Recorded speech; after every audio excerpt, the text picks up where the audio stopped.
वो मौलाना जवाहरलाल नेहरू देश को बेच गया। मोदी जी को और योगी को गद्दार कह देंगे। अगर ये लोकतांत्रिक देश है तो उस सूची में मुसलमानों का भी शेयर देख लेना चाहिए। समाजवादी पार्टी तो बिल्कुल समाप्त कर ही दी है, अब आने नेका थोड़ा पनपेगी तो 2027 में बाबा समाप्त कर देंगे। अब उसका आरोप कभी ईवीएम पे लगाएंगे, कभी चुनाव आयोग पे लगाएंगे, कभी जनता को अंधभक्त कहेंगे। योगी बाबा हमारे पीडीए पे गिर गए हैं, पीडीओ को जड़ से निचोड़ लेंगे और 27 में फिर बहुमत से सरकार बनेगी। नमस्कार, मैं खुशबू सिंह और आप देख रहे हैं खबर ट्रेंड्स लाइव। उत्तर प्रदेश में एक बार फिर जाति उसी चौराहे पर खड़ी है जहां से सत्ता का रास्ता शुरू होता है। जी हां, जहां अखिलेश यादव एक तरफ पीडीए की बात करते हैं, वहीं भाजपा सोशल इंजीनियरिंग की बात करती है। यानी अभी जो उन्होंने हाल ही में जो लिस्ट जारी की, अपने संगठन की मंत्रियों की जो लिस्ट जारी की है, वो साफ करता है कि 2027 में जो भगवा खेमा है उसमें पूरी तरह से उन्होंने तैयारी कर ली है। मतलब दोनों ही पार्टियां अपने स्तर पर पीडीए जो है पिछड़ा, दलित और अल्पसंख्यक को साधने में लगी हुई है। अब कौन कितना सफल होगा इसकी जानकारी जो है हम लखनऊ की जनता से ही ले लेते हैं, देखते हैं कि उनका क्या कहना है। क्या लगता है सर, कौन इस बार? हर पार्टी अपने स्तर पे तैयारी कर ली है, हर कोई पीडीए को साधने में लगा है। आज भाजपा ने एक सूची जारी की जिससे लग रहा है कि भाई भगवा खेमे में पूरी तैयारी हो गई है इस बार सीट हैट्रिक बनाने की। भगवा पहले से ही तैयार था। भगवा में जो है और पीडीए करके जो है वो जातियों में बांटना चाहते हैं। भारतीय जनता पार्टी कभी जातियों में नहीं बांटा है। लोगों को जो काम करता है उसको जो है मौका दिया जाता है और बराबर मौका दिया। यही जो है कह रहे थे पिछड़ों को मौका नहीं दे रहे हैं। आज 26 जो है पिछड़ी जाति से आए हैं हमारी पार्टी में, महामंत्री, मंत्री और जो है प्रदेश उपाध्यक्ष बनाए गए हैं, सदस्य बनाए गए हैं। तो देखा जाए कि भारतीय जनता पार्टी सबको लेकर चलने वाली पार्टी है और वो पीडीए, अगड़ा, पिछड़ा ये सब नहीं करती है। और वहीं पे अखिलेश जी जो है हिंदू मुसलमान को लड़ाने का काम करते थे। 1000 से ज़्यादा दंगे 5 साल में हुए और माननीय महाराज जी जो है 9 साल जो है शासन के एक भी दंगा नहीं हुआ। कहीं जो है पहले वो किया करते थे हिंदू मुस्लिम दंगे, फिर पीडीए ले आए। इसके पहले ब्राह्मणों का सम्मान अभी बहुत जल्द ही किए और ब्राह्मणों का सम्मान करने में वो नहीं पहुँच पाए। तो देखा जाए हर जगह पे अपमान करने का काम करते हैं। उनका कहीं ना पीडीए है, न कहीं समाजवाद है, न कहीं कुछ। ये सब जो है दिखावटी है। भारतीय जनता पार्टी सबको लेकर चलने वाली पार्टी है और वो सबको लेकर चलती है। सबका साथ सबका विकास, क्या लगता है क्या होगा 2027 में? आप तो देख ही रहे हैं, भारतीय जनता पार्टी कह रहे हैं कि हम जात मुक्त भारत चाहिए, इसको धर्म मुक्त भारत चाहिए। लेकिन हम धर्म की बात करेंगे, हम सनातन की बात करेंगे, हम जात की बात करेंगे, हम मजहब की बात करेंगे, हम हिंदू की बात करेंगे, मुसलमान की बात करेंगे।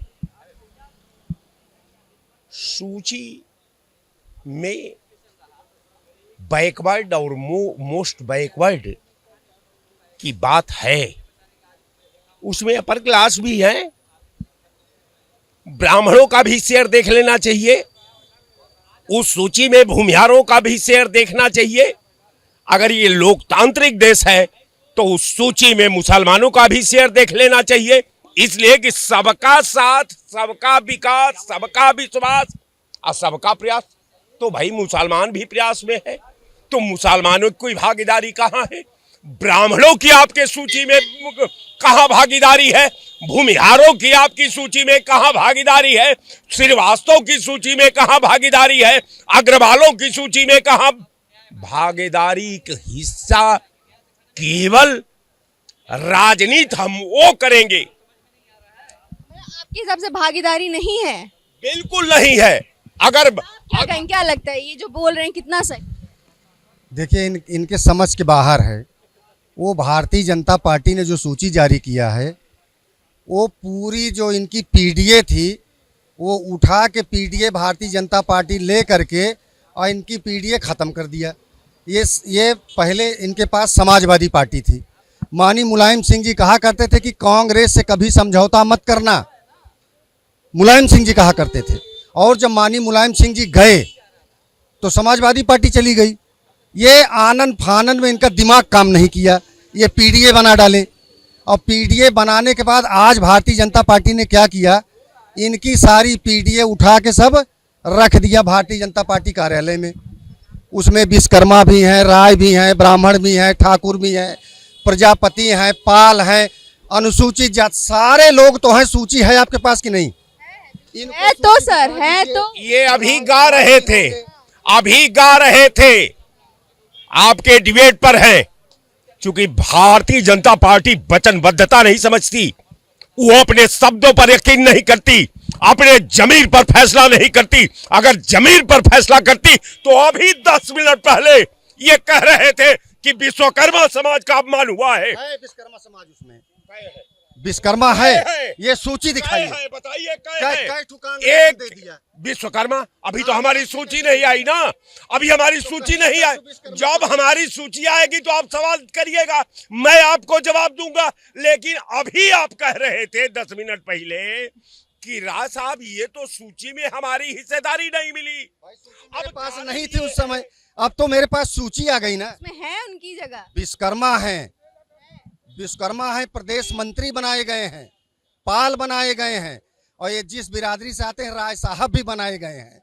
शायद जिनके हाँ इन्हीं के नाम राशि बनाए गए हैं। भारतीय जनता पार्टी है, पूज्य महाराज जी इस प्रदेश के मालिक हैं, बबर से नरेंद्र मोदी भारत के मालिक हैं। सब खत्म हो गए। 2027 में ये नीम के पेड़ के नीचे खड़ा हूं। समाज ये जो पीडीए है 27 सीट नहीं पाएगी, 320 सीट भारतीय जनता पार्टी लाके पूज्य महाराज जी को फिर शपथ दिलाने जा रही है। ये मैं कह के जा रहा हूं। बिल्कुल बिल्कुल, आपके डिबेट पर मैं कह रहा हूं कि पूरी भारतीय जनता पार्टी की जन्म कुंडली 2027 में खुल करके ये 45 सीट से 57 सीट पर आकर खड़ी हो जाएगी। मैं आपके चैनल पर खड़ा होकर के बोल रहा हूं, इसको नोट कर लीजिएगा। भारतीय देखते हैं कि भाई इलेक्शन में क्या होगा। यही भाई साहब हैं, बिहार के चुनाव में ये प्राण दे रहे थे कि भाजपा सरकार नहीं बना पाएगी, भाजपा नहीं बना पाएगी, और यहीं पर मैं इन्हीं के साथ में कह रहा था कि भाजपा पूर्ण बहुमत से सरकार बिहार में बनाएगी। और जब पश्चिम बंगाल में चुनाव हुआ तो शायद आप सबके पास वीडियो होगी, यही भाई साहब कह रहे थे कि भाजपा खत्म हो जाएगी, भाजपा खत्म हो जाएगी, और मैं ही कह रहा था कि भारतीय जनता पार्टी सरकार बनाएगी। पूछ लीजिए भाई। ये लोग 400 सीट लोकसभा में ले रहे थे, आज 240 पर आकर अटक गए। उत्तर प्रदेश जैसा स्टेट में आपने 16 सीट को आंख में धूल झोंक करके जो यूपी में आगे बढ़ते हैं, क्या कहेंगे सर? ये कह रहे 400 ले रहे थे तो 240 आई, हो जाता है छड़ा बड़ा, बहकाने में आ जाते हैं लोग। अब नहीं आने वाली है जनता बहकाने में, और 2029 में 400 पार जाएगी मोदी जी के नेतृत्व में। विधानसभा की बात हो रही है। विधानसभा 300 प्लस लिख लीजिए प्रमोद कुमार की बात। मैंने बिहार, जो अभी भैया बोले थे, मैंने भी 6 महीना पहले ही कह दिया था कि बिहार में हम पूर्ण बहुमत से आ रहे हैं। फिर बंगाल भी हमने पूर्ण बहुमत से 200 प्लस बोला था। यहाँ ये सब जानते हैं, मैं जो बोलता हूँ वो सच बोलता हूँ और सही बोलता हूँ। ये पूछ लीजिए फिरोजाबाद में कैसी सीट लेकर आएंगे, फिरोजाबाद के ये रहने वाले हैं। कांग्रेस वाले सुनिए, कांग्रेस वाले और पीडीए वाले तांत्रिक हैं, ये एडवांस बता देते हैं कितना हम पा रहे हैं, इसीलिए खत्म हो जाते हैं। आदरणीय अखिलेश यादव जी, आदरणीय अखिलेश यादव जी और आदरणीय राहुल जी पूर्व में ये सब आरएसएस के ही प्रोडक्ट हैं। जहां जहां जाएंगे वहां वहां भारतीय जनता पार्टी पूर्ण बहुमत में सरकार बनाएगी। क्या कहना चाहेंगे? देखिए, समाजवादी पार्टी जो है हार की हैट्रिक लगाने जा रही है, क्योंकि उन्होंने बिहार में देखा, उन्होंने बंगाल में देखा। अब वो इतने डरे हुए हैं कि अब अगला नंबर जो है उनको पता चल गया है कि हमारा ही है। जिस तरीके से वो सनातन को, भारत के जो जनतंत्र में विश्वास रखने वाले वोटर हैं उनको अंधभक्त कहना हो, या ब्राह्मणों को बदनाम करना हो, सनातन को बदनाम करना हो, और राम भक्तों पर तो बराबर वो टिप्पणी करते ही रहते हैं। और उनके एक प्रवक्ता हैं भाटी साहब, जो ब्राह्मणों को गाली देते हैं, और इस तरीके का काम करके वो सोच रहे हैं कि हम सत्ता में आ जाएंगे। सत्ता में नहीं आ पाएंगे। और साथ साथ जो है, देखिए इन्होंने क्या किया, स्टालिन की, ममता दीदी की फ़ोटो लगा ली जो है अपने उस पर, जो ट्विटर चैनल या जो भी है उस पर लगाया, वो लोग क्या कहते हैं कि जो है सनातन डेंगू मलेरिया है, ठीक है। ममता दीदी सनातन को गाली देते देते बंगाल से साफ हो गई। यही हाल बिहार में रहा, बिहार में भी साफ हो गए लोग जो है। सनातन का विरोध करने वाले, सनातन पर बार बार प्रश्न चिन्ह खड़ा करने वाले, एक बार अगर अपने अंतरात्मा की आवाज़ सुन लें और जनता की पीड़ा को संवेदना के साथ लें तो शायद उनके विषय में विपक्ष में बैठाने के लिए विचार कर सकते हैं हम। मुझे तो लगता है इस बार वो विपक्ष में भी नहीं आ पाएंगे, क्योंकि उन्होंने जो के हिसाब से 3 हैट्रिक, उसमें जो उन्होंने पीडीए बनाया है, पीडीए में भी अपने दोनों चाचाओं को बाहर कर दिया है। पी से पापा और डी से डिम्पल भाभी और ए से अखिलेश भैया, इसके अलावा किसी की पार्टी में चलती नहीं। क्या कहेंगे इस पे आप बताइए। आपका सवाल क्या मैम, ये तो भाई मुद्दों से भटकने वाली सरकार है। भाजपा ने सूची जारी की है, उसमें उन्होंने पीडीए को भी इंपॉर्टेंस दिया है और एक तरफ अखिलेश यादव पीडीए की बात करते हैं, तो क्या लगता है इस बार कौन सा पीडीए भारी पड़ेगा? आपको बता दूं, पीडीए बनाम पीडीआर है। पीडीआर जो है बीजेपी का है, पिछड़ा दलित और राष्ट्रभक्त। अब ये हमें सिखाएंगे राष्ट्रभक्त क्या होती है। पीडीए पिछड़ा दलित अल्पसंख्यक, मुझे नहीं समझ में आता अखिलेश यादव जी जो पीडीए लाए हैं उसका मतलब क्या है। हर पिछड़ा, हर दलित, हर अल्पसंख्यक या हर अपर कास्ट क्या किसी एक विचारधारा से जुड़ता है? किसी की विचारधारा कांग्रेस से जुड़ती है, किसी की सपा से जुड़ती है, किसी की बहुजन से जुड़ती है, किसी की किसी और पार्टी से जुड़ती है। हर आदमी जो आज यहाँ इतने लोग खड़े हैं ये सब पीडीए से आते हैं। कोई पिछड़ा है, कोई दलित है, कोई अल्पसंख्यक है, कोई अपर कास्ट है, मगर इनकी विचारधाराएं अलग अलग है। वो किस में जाएंगे, क्या नहीं करेंगे, क्या करेंगे, तो एक तो पीडीए है। अखिलेश यादव जी का ये पीडीए उनको खत्म कर देना चाहिए, पीडीए का कोई मतलब नहीं है। और रही बात भाजपा का जो है सबका साथ सबका विकास वाला जो वो है, वो अखिलेश यादव को अपना लेना चाहिए। नफरत की राजनीति करेंगे वो पीडीआर के नाम से, पिछड़ा दलित और राष्ट्र भक्त हैं। अब ये हमको सिखाएंगे राष्ट्रभक्ति क्या है। अरे हमको याद है वो कौन था जिसने सोमनाथ लूटा था, महमूद गजनबी। हमको तो लगता है ये जो भाजपा वाले और आरएसएस वाले हैं ये महमूद गजनबी के पूर्वज तो नहीं है, वो ये उससे वंशज से तो नहीं आते क्या भैया, आप लोग पूर्वज हैं क्या? मैम एक सेकंड लाइन कंप्लीट हो रही है। ये उनके पूर्वजों में आते हैं कि राम मंदिर में डाका डाला इन लोगों ने। ये है दरअसल महमूद गजनबी के वंशज के लोग जो भारतीय जनता पार्टी और आरएसएस में है, जो मंदिर पर डाका डाल रहे हैं। अब पूछिए आप बताइए। देखिए, राम आप लोग मंदिर में जो भी घटना हुई है बहुत ही दुर्भाग्यपूर्ण है और ये हृदय को, करोड़ों भारतीयों के, सनातनियों के हृदय को ठेस पहुंचाने वाला है। लेकिन मैं कहना चाहता हूं कि राम के प्रति हम सनातनियों की आस्था बिल्कुल भी कम नहीं होगी। जो लोग जो है राम के श्री चरणों में बैठ करके भी ऐसे जघन्य अपराध करते हैं, उनके खिलाफ कानून की कार्रवाई जो है कठोरतम हो, इसकी हम लोग मांग करते हैं और इस घटना की निंदा करते हैं। ऐसे लोगों के वापस सवाल वापस सवाल पे आते हैं हम लोग, क्योंकि विधानसभा चुनाव की बात कर रहे हैं। क्या कहेंगे, क्या लगता है इस बार पीडीए किसके साथ खड़ा होगा? बिल्कुल जनता के साथ खड़ा होगा, देश के साथ होगा। देश की व्यवस्था जो भी सरकारी सुविधाओं के आता है कैटेगरी में उनको अधिकार दिया जाएगा और आगे किसके साथ होगा? समाजवादी पार्टी के साथ या भाजपा? समाजवादी पार्टी। हाँ बिल्कुल, समाजवादी पार्टी के साथ हैं हम और देश सरकार के साथ है। मैं समाजवादी पार्टी के साथ है और प्रदेश और देश में सरकार बनाएगी आने वाले टाइम में। जो है सीएम योगी के जो हैट्रिक है वो तोड़ने की पूरी तैयारी कर ली अखिलेश यादव। योगी बाबा इतने स्ट्रांग हैं, जो उनसे टकराएगा वो चूर चूर हो जाएगा। मैं कह रहा हूं, इस बात को दावे से कह रहा हूं, डंके की चोट पर कह रहा हूं। समाजवादी पार्टी तो बिल्कुल समाप्त कर ही दी है, अब आने नेका थोड़ा पनपेगी तो 2027 में बाबा समाप्त कर देंगे। देखिए, इनका अगर चले तो पंचायत का चुनाव आप देख लीजिए। हमारे देश में आरक्षण के हिसाब से जो जातीय आरक्षण और सारी सुविधाओं के आरक्षण के हिसाब से सबको अधिकार ग्राम पंचायतों में दिया गया है और नगर में दिया गया है। ये हक जमीन से लेके हक तक छीना जा रहा है। ये चाहे तो चुनाव न कराएं, एक तरफा कर लें, लेकिन एक तरफा आपको छोड़ा नहीं जाएगा। चुनाव लड़ते रहेंगे हम लोग, चाहे आगे जो भी जीतना हारना तो ईश्वर के हाथ में है। लड़ाई हमेशा जारी रहेगी, आपसे बता दे रहा हूँ।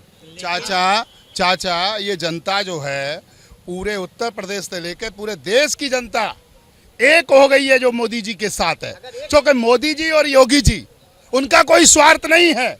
उनका स्वार्थ है तो देश की जनता को खुशहाल रखने का स्वार्थ है, और राष्ट्र को ऊपर ले जाने का स्वार्थ है। तुम्हें मालूम है 140 करोड़ देशवासियों के लिए अपना पूरा जीवन खपा दिया मोदी योगी ने। उनको बुरा भला ये बोलते हैं ना, तो मोदी जी के साथ जनता है।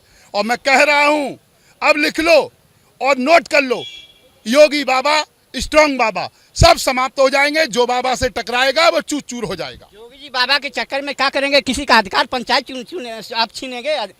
अब तो यही लग रहा है कि आप छीन ही रहे हैं, कि जो पंचायत का चुनाव नहीं हो रहा है। किसका छीन लिया? किस कहाँ टाला जा रहा है? पहले चुनाव तो होना उससे चाहिए। उससे पहले नहीं टाले जाते थे।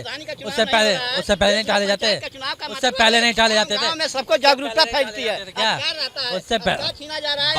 बाबा चुनाव नहीं कराएंगे। 27 में फिर आ रहे हैं, और आपने देखा एक पेड़ होता है अमन बेल की, जिसका ना जड़ होती है, ना तना होता है, ना पत्ते होते हैं, सिर्फ तना होता है।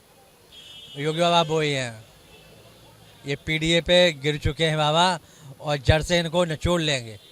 जैसे अमरबेल किसी पौधे पर गिरती है, उसको जड़ से निचोड़ लेती है, उसको सूख के ही दम लेती है। ऐसे ही बाबा हैं योगी बाबा हमारे, पीडीए पे गिर गए हैं, पीडीओ को जड़ से निचोड़ लेंगे, और 27 में फिर बहुमत से सरकार बनेगी।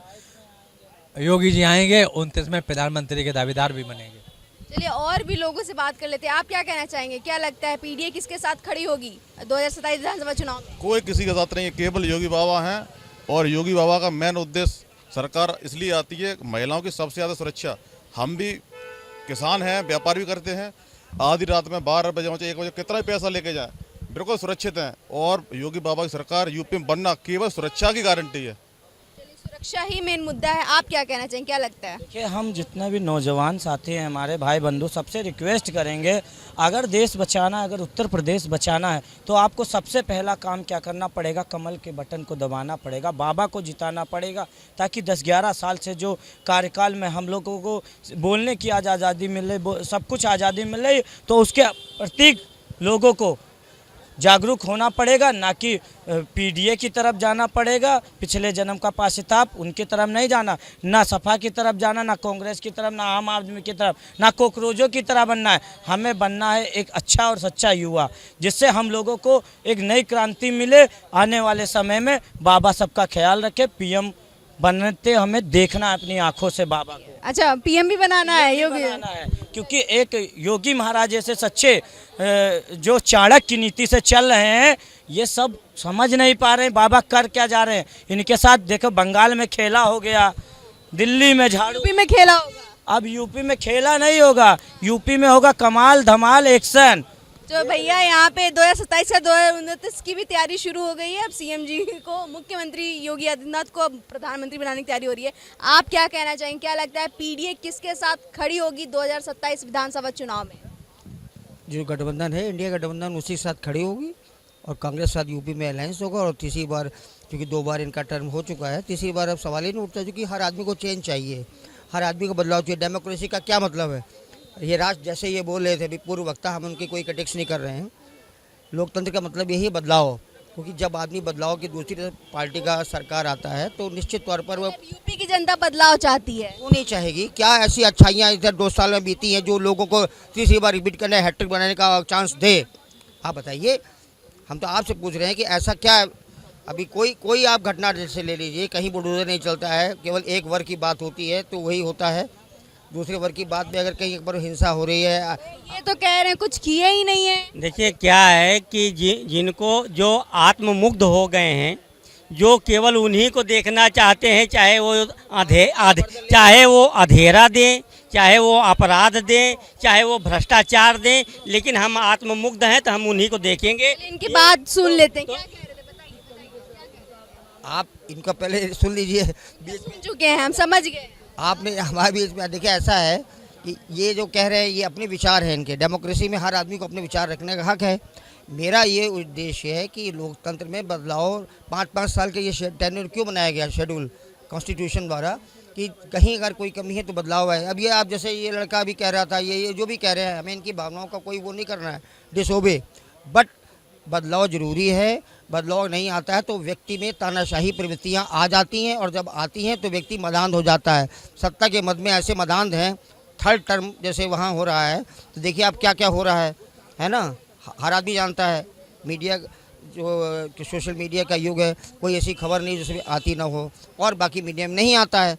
वो वक्त आने पे वो सब आएगा जो अब किस खबर की आप बात कर रहे हैं उसकी भी जनरल खबर बात कर रहे हैं। कोई भी खबर हो, अच्छी या बुरी हो, वर्तमान स्टेट गवर्नमेंट की या सेंट्रल गवर्नमेंट की, कोई ऐसी खबर आती है जो आनी चाहिए न्यूज़ चैनल्स में। लोगों ने न्यूज़ चैनल, कितने लोगों ने बंद कर दिया, लाखों लोग टीवी नहीं देखते कि वही न्यूज़ आएगी, वही हिंदू मुस्लिम, वही फलाना टिकामा जो भी है। इससे कोई बिजली नहीं आनी, ना विकास होना, ना महंगाई घटनी है।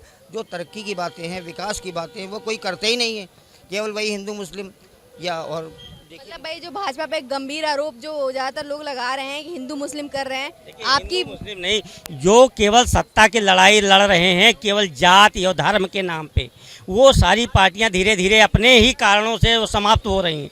अब उसका आरोप कभी ईवीएम पे लगाएंगे, कभी चुनाव आयोग पे लगाएंगे, कभी जनता को अंधभक्त कहेंगे। तो इस तरीके से देखो बदलाव कब होता है, बदलाव तब होता है जब आप देश और समाज के हित को आप जो है दरकिनार कर देते हैं और सत्ता भोग के लिए जो है, सत्ता सुख के लिए जो है लड़ाई लड़ते हैं, तब आप जो है तानाशाही आपके अंदर आती है। लेकिन जब समाज और देश के सेवा के लिए और जो उसके विजन और मिशन के साथ आगे बढ़ाने का है उसके साथ लड़ाई लड़ते हैं तो आप कभी भी हार नहीं सकते।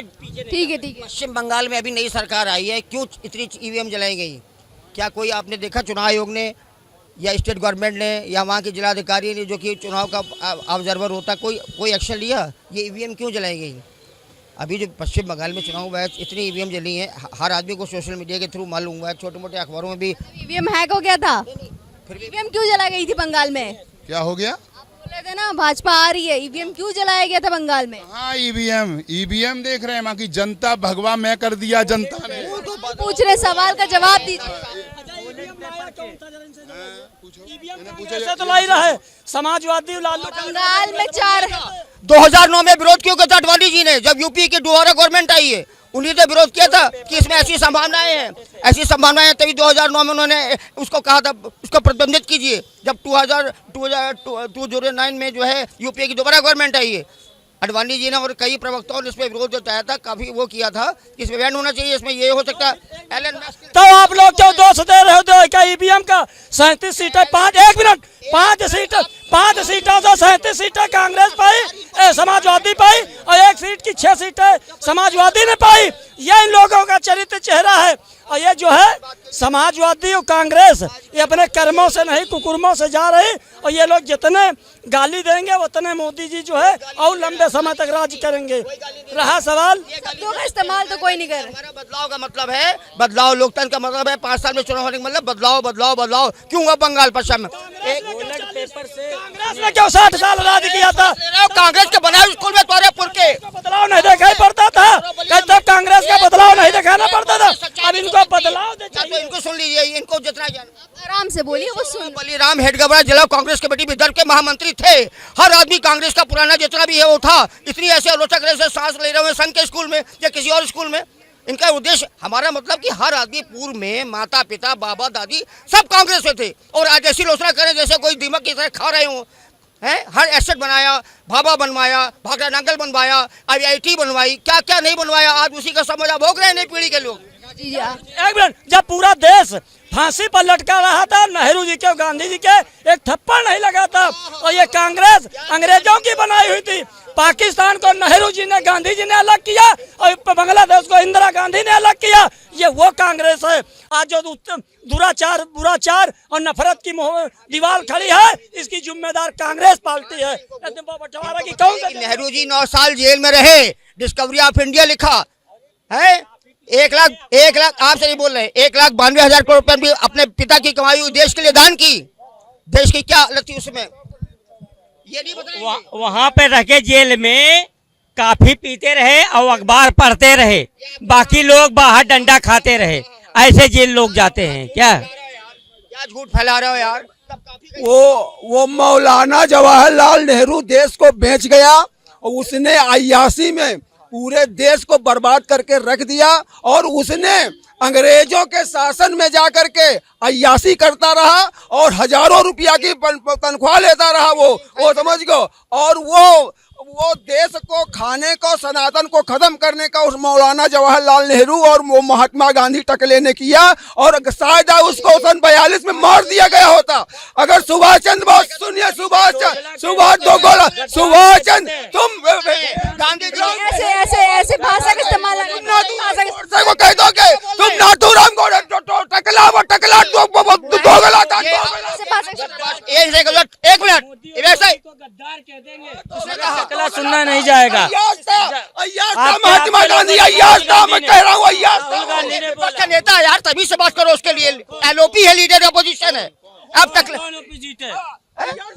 बना दोगे वो कहाँ का मोदी जी को और योगी को गद्दार कह देंगे।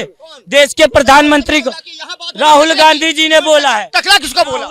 भटक गया है। हम लोग यूपी विधानसभा चुनाव की बात कर रहे थे, लेकिन मुद्दा यहाँ पूरी तरह बदल चुका है। और फोटो का नोट यूज मत करें, टकले की जो नोट पे फोटो है उसका यूज मत करें ऐसे लोग। जी बिल्कुल, मुद्दा बिल्कुल भटक चुका है। हम आए थे उत्तर प्रदेश चुनाव, विधानसभा चुनाव को लेकर यहाँ लोगों के बीच में बात करने आए थे। उत्तर विधानसभा चुनाव, जी बिल्कुल। तो हम यहाँ पे आए थे विधानसभा चुनाव को लेकर बात करने की, जिस तरह से दोनों पार्टियां पीडीए को लेकर बढ़ रही हैं। और इस बार जो भाजपा ने सूची जारी की थी, इसमें देखा गया कि किस तरह से पीडीए को भी इम्पोर्टेंस उसमें दी गई है। तो कहीं ना कहीं लगा कि हर पार्टी अपने वर्ग पे पीडीए को मतलब अपनी तरफ करना चाह रही है, हर जाति को अपने क्षेत्र अपने इस तरफ करना चाह रही है। और इसी को लेकर हमने जनता से बात की, जहां पे आपने देखा कि कई लोग अभी भी भाजपा के साथ मजबूती से खड़े हैं, वहीं पे विपक्ष के साथ भी कई लोग यहाँ पे खड़े नजर आए। उन्होंने कहा कि बदलाव जरूरी है, तो वहीं पे किसी ने कहा कि इस बार योगी आदित्यनाथ हैट्रिक लगाने। फिलहाल अभी के लिए इतना ही। कैमरा पर्सन आशुतोष के साथ मैं खुशबू सिंह, खबर ट्रेंड्स लाइव, लखनऊ।